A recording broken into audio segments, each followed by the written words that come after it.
Zack, Pratt, come on up and you can set up here. Zack is a friend of mine. He was a youth pastor for a minute when I started interning at a church in downtown Salt Lake City, and that's how we initially connected. But he is the college and young adults pastor at Center Point Church in Orem, Utah. We love Center Point. We love what God is doing at Center Point. And I watched a video of him speaking several months ago, and I thought, man, we got to get this guy to the front. We got to get him here. He'll be a blessing to our people. And so we tried a couple times, but he's here this Sunday morning. And so, Zack, thanks for coming this morning. We appreciate you. Yep. All right. Thanks, man. And Crystal, I see his light blinking, so we might need to power on the receiver again. And I think that'll make a connection.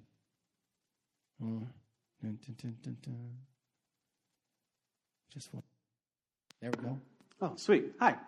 Everybody needs a hype man like Nate. That's great. Lower your expectations so dramatically right now. Can we just say that? Thanks for being here. If this is your first time or your 100th time here, Nate and Amber and the team, this church is such a sweet place to be. I can't encourage you enough to connect. Make this church your church home. Grow where you're planted here. They're doing some amazing things. I got to be a part of the team. They're just process on Sunday mornings, and they were just like in prayer for you, and it was super, super sweet. So I can't encourage you enough. There's people here that love you and they're for you. So plug in definitely. And the kids are partying, so it's exciting. Well, like he said, my name's Zack. I am so grateful to be here for this body to be here and hopefully encourage you guys today. Again, lower expectations as much as you can. And so we can go from here. The point of the Christian church isn't just to gather here on Sundays, but it's to go and be the hands and feet of Jesus. And so we're gonna talk about how do we do that. So I'm from Tennessee. If I say anything weird or fast, I'm sorry. I try to slow down. If I say something wrong, you can correct me after. My wife's from Chicago. She says everything wrong, and so we have a lot of fun. She's probably watching right now. So yikes. Anyways, I don't want to make you anxious today, but you guys know Halloween is coming up. Yes? This week? Everybody's prepared, maybe? If you're like a super Christian and you don't celebrate Halloween, good for you. You can carve it Harvest Festival or whatever, trunk or treat, whatever you want to call it. But we're still going to get candy, and we can reclaim that in Jesus' name. So it's happening this week. I don't want to make you anxious, but that's like 32 days away from Thanksgiving and 60 days away till Christmas. Yeah, let's go, Christmas. Let's go. And so a lot of us are going to go into this really weird, wild season of preparation. You got the in-laws coming, yikes, or maybe it's a good thing for you. A lot of us are going to a wild season. We're preparing our homes and our apartments the next few weeks, and we have to cook and clean like we've never done before. We're trying to make good impressions for people, and it's a lot of pressure. We don't do a full meal deal like this every year. And like I said, I'm from Tennessee, and these events were huge for our family, like just massive. In custom there, you clean your house before anybody comes over, whether it's a big event or a small event, whether they're for 3 minutes or for 3 hours. It's like a point of pride to make sure your house is clean so the guests feel honored, they feel respected, and the kids are a little quiet. Now, the higher the value guest, the more clean it needed to be. At least in our house, even down to what plates we used. In the South, we had this a cabinet called the China cabinet. Are you guys familiar with this? It was like plates from like the Civil War or something. I don't know, like my great-grandmother had it. But they were reserved for special guests. And so like if the president was coming over or the pastor or whoever, we would break out. And we could tell as kids how important the guests were by which plates mom picked out. And so the kids always got the Disney plates. You guys remember those plates with like Disney characters on them? We're like, yes, I got Aladdin again. But the nice plates were reserved for the adults. There's a kids table and adult table, and you're separated. There's a dividing wall of hostility between parents and children. And so if it was the pastor, mom was like, you've got to clean your room. It's good impressions. We need to know. He needs to know that we're a good family and that you kids listen. And so we would do that. But the whole point was the guest. The whole point was for them to feel honored and appreciated by how our house looked, by the effort, by the way it feels and smells or lack thereof. And today we're going to look at a unique story in the Bible to really check our motivations before we go out and do. Okay, before we go and do all of the holiday season stuff, but as the front church lives out Jesus in the spaces and places where he has you, we need to kind of check our motivational structure for why we do what we do to start. Does that sound good? Okay. So we're going to look, I want to focus on Dr. Luke's prequel to Acts, his self-named, self-titled book, Luke. The gospel account, it's going to help us see our problem and our solution to these things. And this is, in this text, in the context, Jesus is sending out 72. Sending out the 72, and why this little story, this little tidbit of a story is important here is super interesting. It's going to be on page 843 of the Bibles around you. If you don't have one, they're on the ends, and so you can pass them to somebody. Raise your hand if you need one. But it's on page 843. And we're going to take a look at Martha and Mary here. 843, Luke chapter 10, verses 38 through 42. As Jesus and his disciples were on their way, they came to a village where a woman named Martha opened up her home to him. She had a sister called Mary, who sat at the Lord's feet listening to what he said. But Martha was distracted by all the preparations that had to be made. She came to him and asked, "Lord, don't you care that my sister has left me to do all the work by myself? Tell her to help me." "Martha, Martha," the Lord answered, "you are worried and upset about many things. But few things are needed, or indeed only one. Mary has chosen what is better, and it will not be taken away from her." Okay. So now in the text we just read, Jesus is growing in popularity and notoriety, and he's got a following at this point. And he's stopping by a house in Bethany, great city for Jesus. 2 sisters lived there, the sisters of Lazarus, who Jesus will miraculously raise from the dead sometime after this. But why is this important to the mission? Why does this make sense? He's sending out people, and then it's just like this section here. There's like the Good Samaritan and this, of just motivational things, why we're doing the things the way we're doing. So in this time period, it's still greatly influenced by an honor-shame culture. So everything you do either brings honor or shame to your family. Sound familiar? Outside of Asian cultures today, Utah is one of those. There's a lot of honor-shame culture where you are what you do. Based on, are you a good little boy or a good little girl? Did you do the right thing or the wrong thing? And it's reflective of your entire house. And someone's coming over, you made sure that everything was perfect for them in this context. Perfect, so you bring honor to your house. And Martha gets a really bad rap here, but she is wearing all the cultural responsibilities, preparing for a guest. A really important guest. She's busy with much serving, and she's trying to get everything done. And imagine if Jesus were coming to your house today, you would probably try to leave church a little early to prep. Yes? Yeah, it's okay to talk back too. I'm not going to be offended. Yeah.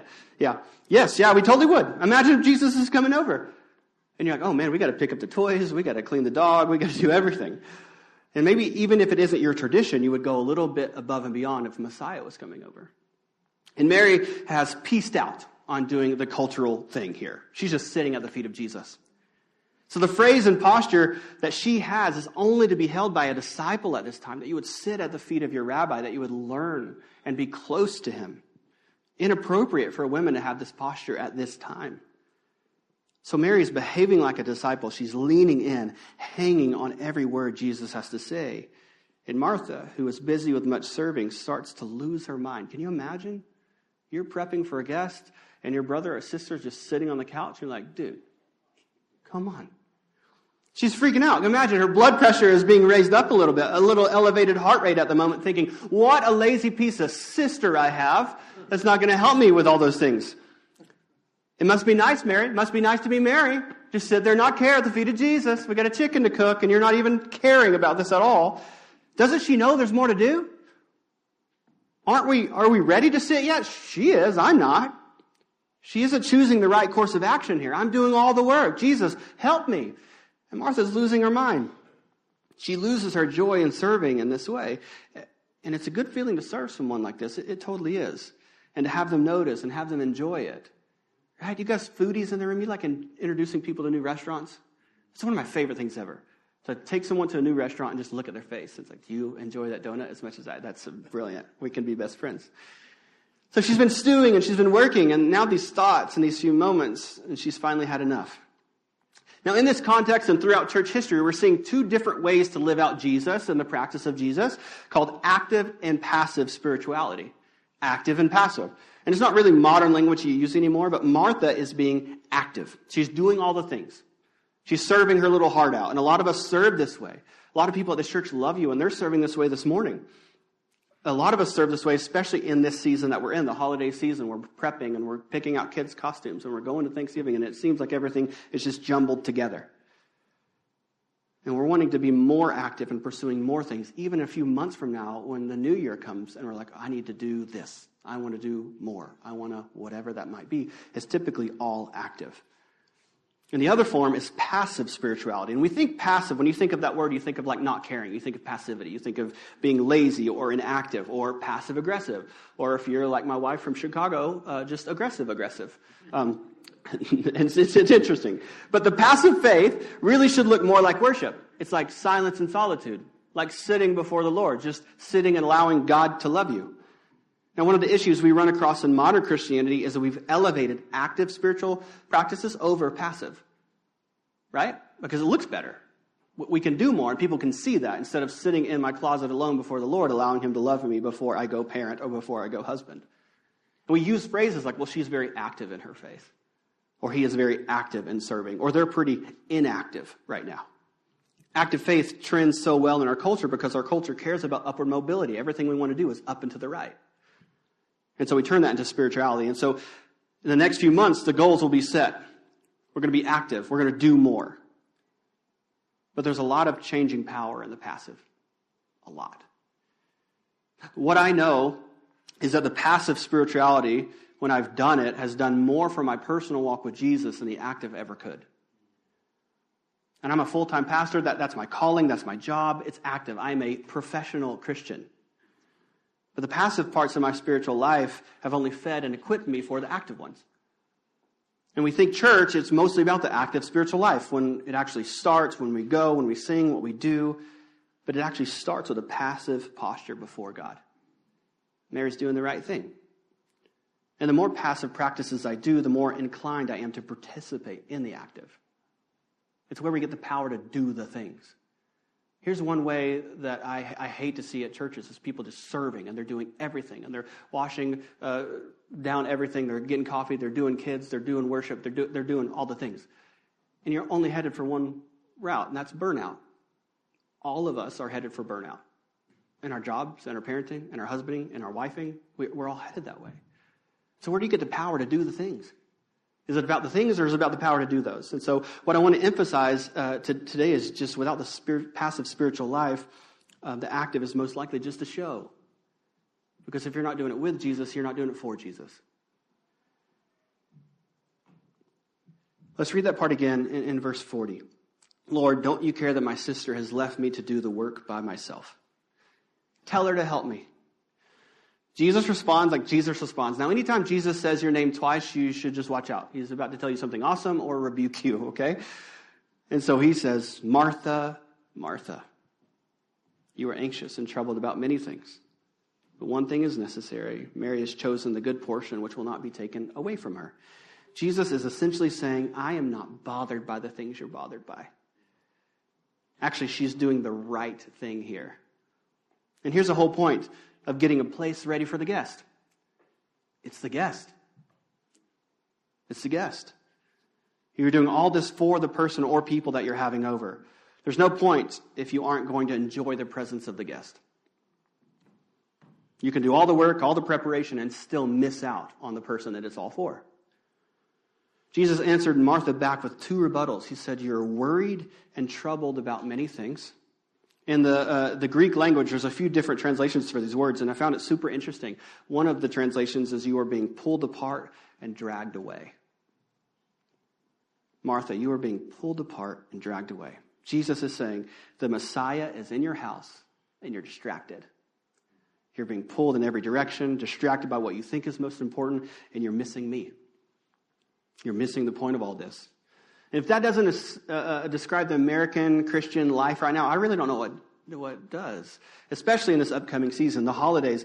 I want more from my church. I want to do more. I want to serve more. I want to read through the Bible in a year. All these things are good things, but you can still be pulled apart and dragged away by so many distractions that we're missing the presence of God that he so freely gives in his word and actively in his spirit.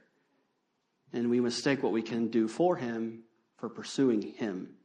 And the connection that the early church had with God's tangible presence is amazing. It's actually miraculous. And we often think in our relationship with the Lord that he is somewhere, or he's someone holding us back. I think the reality is we're too distracted to want him. And as you start to make moves as a church and go and live out your life in the spaces and places God has you, you have to be connected to Him before you go out. Or it's just your power, it's just your name, it's just your glory. Without connection, there's no source to power. And so then most Christians just give up. We equate God with someone who overpromises and underdelivers. Because it's happening in the Scripture, but it's not happening in my life. And there's a disconnect there somewhere. The wires are getting crossed. But we are people who love our distractions. We really just sit alone with our thoughts or reflect or anything at all, where you have distractions everywhere. We have this thing to keep us going. Okay, updates. I don't have anything right now, but this. All kinds of things. I'm from the 1900s. I don't know if you guys, how old you guys, some of you are. But I remember a time when we used to use the word bored. You guys remember that? Old fun word, bored. My dad hated it when we said that word. During this time in history, if you pulled up to a red light, you just sat there until it turned green. Isn't that crazy? That's insane. If you got to an appointment early and the other person didn't show up, you just sat there. I remember traveling around, going to different parties and trying to find my friends, and we would just say, hey, I'm going to be over there tonight. And you're like, all right, good luck. If I didn't find you there, then I'll just go home. There's no way to get a hold of anybody. And call me old-fashioned, but I miss being bored. If you call yourself old-fashioned and you don't have one of these devices, the appendage to your appendage, you're not necessarily off the hook. Now, I'm personally too preoccupied with my phone, news outlets, social media, hilarious videos, whatever. But it could be too much tech for you. Maybe it's not tech at all. Maybe you're distracted with careerism. That you're just trying to go up and to the right, or your appearance, or your choice of political news outlets. Our minds are always somewhere else and being pulled apart and dragged away. Everyone in the room.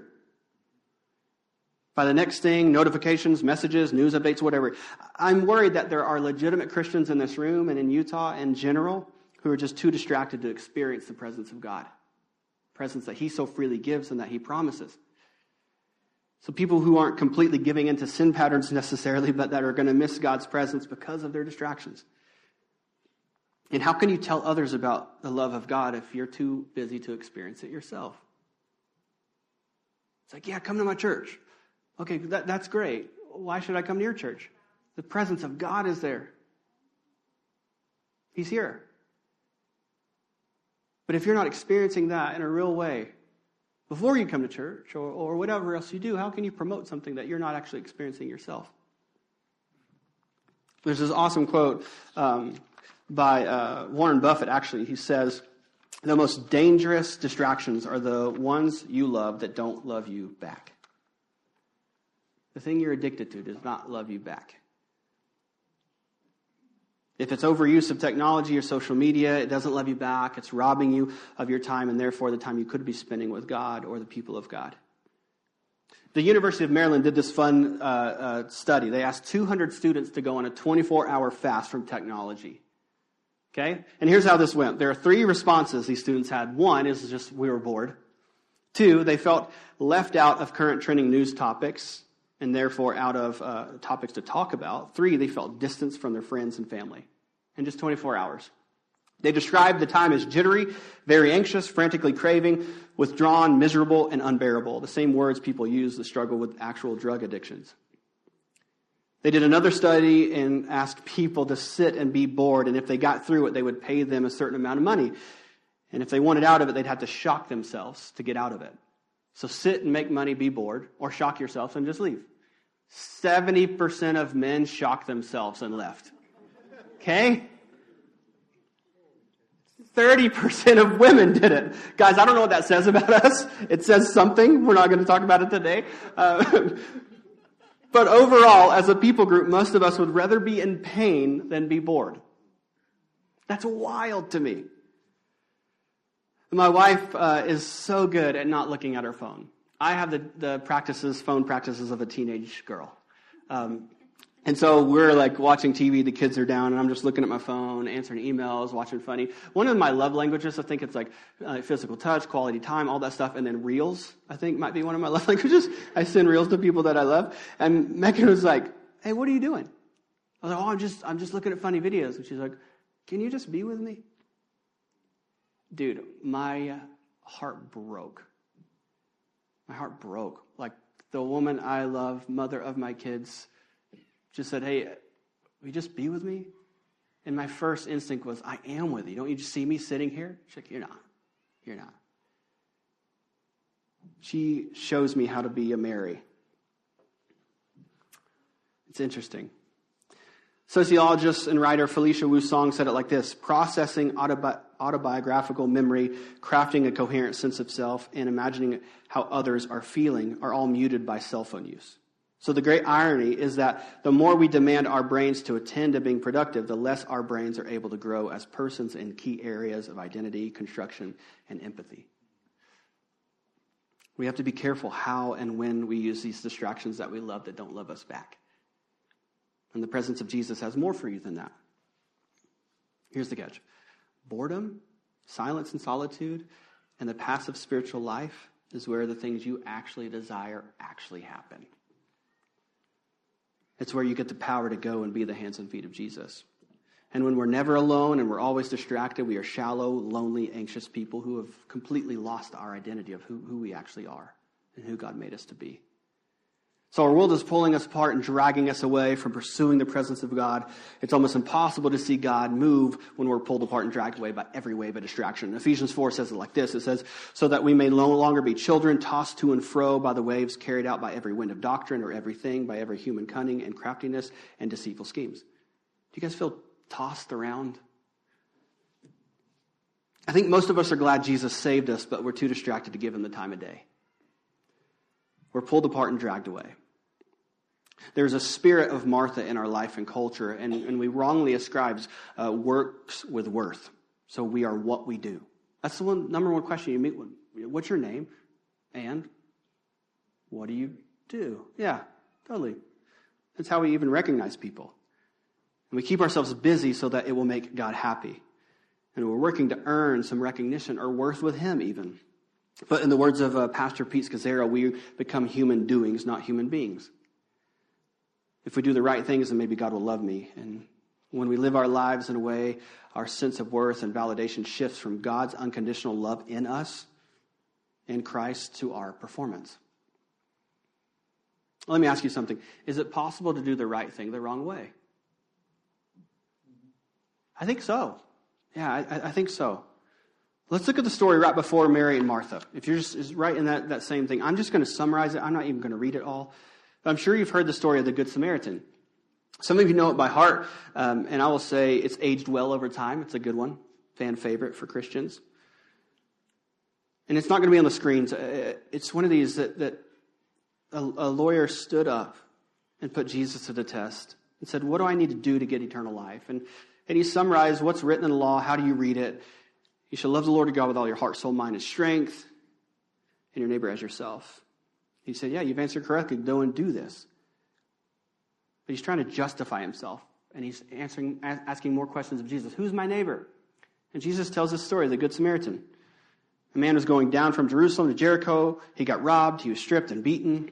And now by chance, a priest was walking by, and he passed him on the other side. Likewise, a Levite saw him, passed him on the other side. But a Samaritan, the enemies of Jesus' people, actually helped him. And the priest and the Levite get a bad rap, right? There's this guy dying in a ditch, and we're just going to walk around him. Here's the thing. They're doing the right thing, accustomed to their law and to their instructions. They're not supposed to help him. They're not supposed to touch a dead body. They're going to worship God. So they're doing the right thing. But we would all agree the wrong way, right? They're doing the right thing the wrong way. I know it sounds harsh to us, but this is what they would have to do. They'd have to go through all these cleansing rituals, and they'd be late, and they have to do all this other stuff that they were to touch a dead body, or mostly dead body, right? They're doing the exact same thing Martha was doing. They're following the rules.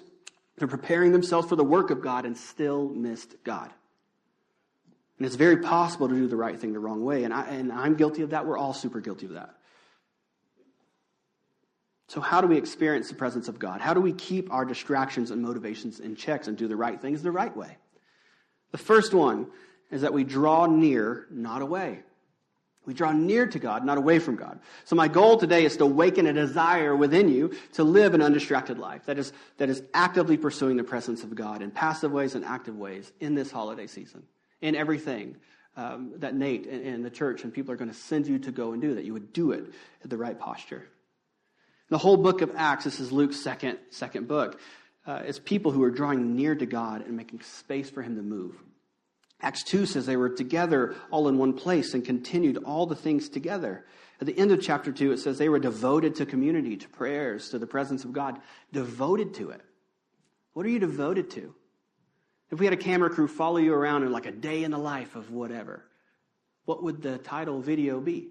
What are you devoted to? In the words of Brother Lawrence, anybody read Brother Lawrence here? Practicing the Presence of God. Have you heard of this book? Okay, you got some reading to do. Homework. Yeah, good stuff. Brother Lawrence is this Parisian monk, crazy awesome guy. And he has this really cool quote. He says, the most holy and necessary practice in our spiritual life is the presence of God. That means finding constant pleasure in his divine company, speaking humbly and lovingly with him in all seasons at every moment without limiting the conversation in any way. If you read some of his writings, Brother Lawrence had this ease of doing his daily task like Jesus was right there with him. He would talk about picking up a piece of hay like he was doing it with Jesus. And everything he did in the monastery or around it, he did with and for Jesus, no matter how mundane. He created time and space. James, the brother of Jesus, says it like this. He says, draw near to God and he will draw near to you. In James 4:8. We have to draw near to God, not near our distractions. So we draw near, not away. Have you ever asked yourself the question, who does God actually use? Maybe you've met some people like that before. You're like, I just need to go, this person needs to pray for me, or I need to go talk to this person because God actually uses them. The answer is the consecrated people. Now that's an interesting Christian word. This is our word for the year for college and career, our leadership team. And remember what I said about the plates earlier, like the Thanksgiving ones? These plates were set apart for specific people or use. They're for the nice people or the famous people or whatever. We set ourselves apart for God to move as Christians. We have the same Spirit living with us that raised Jesus from the dead, and we are to be consecrated. In the same way our fine china was set apart for special use, Jesus is saying that we are supposed to be set apart for special use. This is on page 964 in your Bible in 2 Timothy 2. Now, in a great house, there are not only vessels of gold and silver, but also of wood and clay, some for honorable use, some for dishonorable use. Therefore, if anyone cleanses himself from what is dishonorable, he will be a vessel for honorable use, set apart as holy, useful to the master of the house, and ready for every good work. So how do we consecrate ourselves? How are we set apart? We make room for God, more room for God than we do our distractions. How can we draw near to God and not be dragged away from his presence? We draw near, not away. How do we do that? We make time. We make time. In the same way, if the president was coming over, or the mayor, or Pastor Nate, or someone that's really important to you, you would clear the schedule and say, I'm going to be ready. Or like a job interview, anything that you consider important, you put it on the calendar and you make sure you're ready for it. I set alerts on my phone. Remind me 30 minutes before, an hour before, whatever, so I don't forget. Guys, we are so quick to do that for so many other things. Why do we not do that for the God of the universe? Make time. Make time.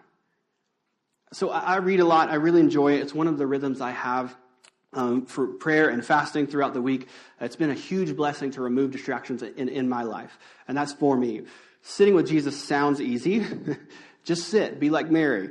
But it isn't sitting and leading in. It's inviting him into the spaces and places we don't actually want him to be king of. And I have to do that. I have to make time to do that. I take time pretty much every morning before everyone gets into the office or before our 4 boys get up and try to pray and read and invite God into my day. I don't do that every day. I am trying to practice these rhythms and form them, but sometimes I just sit and I'm still. I just have to breathe for a second. We have a 6, 4, 2, and 2-month-old. They are feral.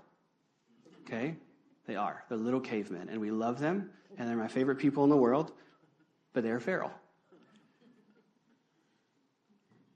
And when people hear about the routine or how I practice things, they're like, where do you get time to do that? I'm like, get time. I don't get time for anything, right? I make time. I don't get time. We have 4 boys, 6 and under. I have a full-time job. I have a full plate of ministry, and the list goes on. I know you're busy too. I get it, I promise. But you're not going to get time. You're not going to get time to be with Jesus. Plan it. The truth of relationship with God is God comes where he's wanted. And if we're wanting to live lives like those who are followers of Jesus and Acts and Mary and Martha and these people, we have to make time. We need to create time to be in his presence. We have to consecrate our time and set it apart for his purpose and his use. Thirdly, we make space. We make space. There are people who are consecrating themselves all over the place, making time and presence for God, people who are creating space in their lives for Jesus. There are lots of Marys in this world who are desperate just to sit at his feet.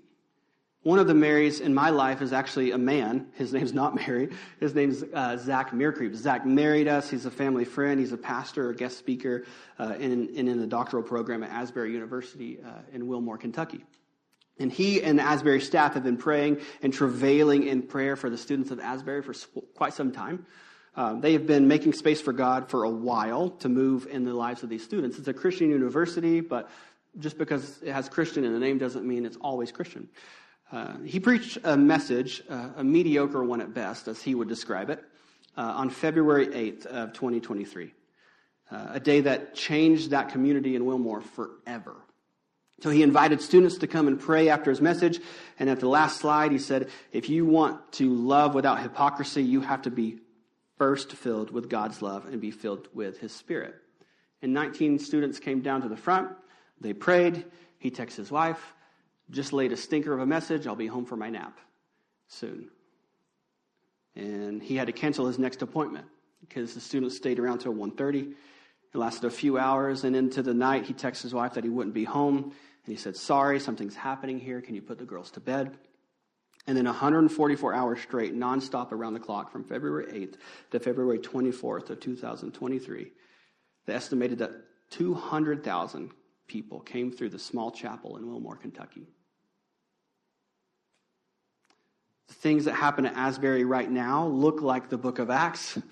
To us, healings and visions and worship without growing tired, people that had cancer gone, financial things taken care of, people came from all over the world. God's presence fell on a little chapel in Wilmore, Kentucky. If you've ever been to Kentucky, just you don't want to go back. There's not a lot going on there. And there's like a Subway and like a pizza shop and like a one red light kind of town. People came from all over the world. And Zack called me. And I could tell he'd been crying. And he said, you got to get to Wilmore, Kentucky. And I was like, that's a joke. And he said, no. He said, God's presence is here. And I was like, what? I grew up in a Southern Baptist church. We didn't really talk about the Holy Spirit because if we did, he might show up and do something.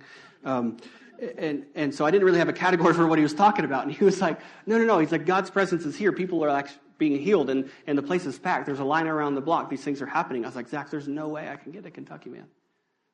One of the biggest regrets of my life is not showing up for my friend and being out there and thinking, oh, it's just a worship night that went long or something like this. And Asbury's happen. Those things are every few hundred years, whatever, God's doing something. But God is doing something in our country and in our state and in our world right now. He's bringing people that had faith before, that lost it, back to life. He's reviving things. He is outpouring of all of his presence. And God's doing something right now in your church. And he wants to do it in and through you. Are you too distracted? The reality is God doesn't have an outpouring every day or every church service or season. God operates how he operates. God doesn't always move in power and have a visible outpouring. Sometimes it's at the Asburys. Oftentimes it's in community with other believers. But a lot of time it's in your dedicated time with him. How do you know where to go if you're not asking him? Which job to take or which door to open or what relationship to have? Do we need revival in Utah? Totally. But I tell you what we need more are consistent followers of Jesus. People to be less about their performance and more about seeking his presence. Gandhi had this crazy phrase when he talked about Christians. He's like, I love your Jesus, but your Christians are so unlike your Christ. I pray that's never said of the Front Church. The way we get a move of God is for the people of God to move closer to him. And I hope that's been an encouraging thing for you, that we can move from the spirit of our day that say works equal worth and yearn for presence over performance. Yearn for it. Intimacy with Jesus as a foundation will equal a transformed life. Just how it works.